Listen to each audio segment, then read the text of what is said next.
This video will be an analysis of the Fakie 540.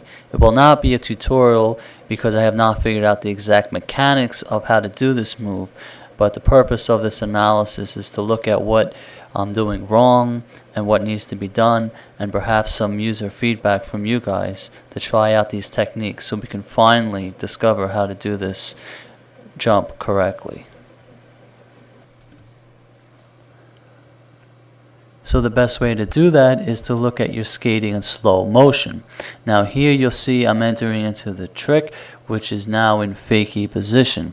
But watch what I do with my legs. I spread them, getting ready for takeoff. And the reason why I think I do that is to get ready for an even jump, so both legs exit the ice at the same time. It also helps me level off.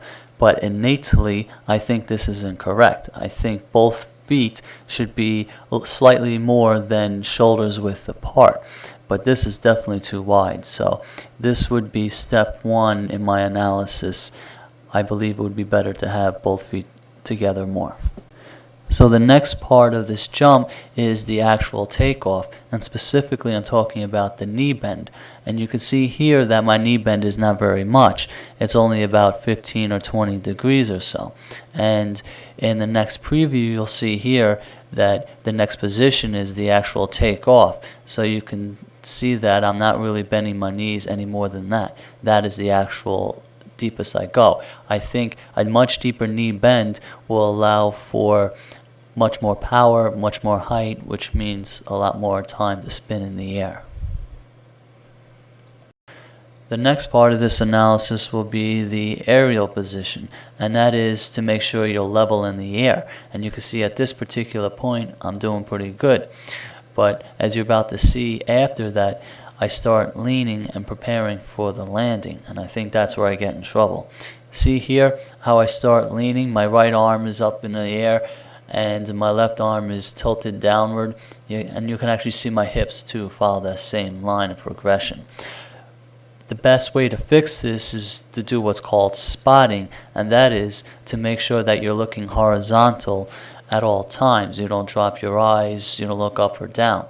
And also to make sure that you're aware of where you are in the air at all times, including before takeoff. Another thing is to make sure your back is straight in the air, that you're not leaning over. And as you're about to see in this next clip, that the landing I am way over my knees.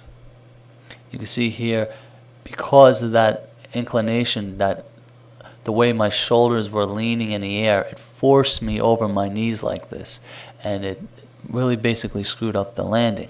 So I think a better position is, instead of being bent over my knees like that, as you see, to be more upright. In other words, your torso to be much straighter. This will allow you to have a much better takeoff, aerial position, more alignment, and a better landing, and pretty much a much better jump in all.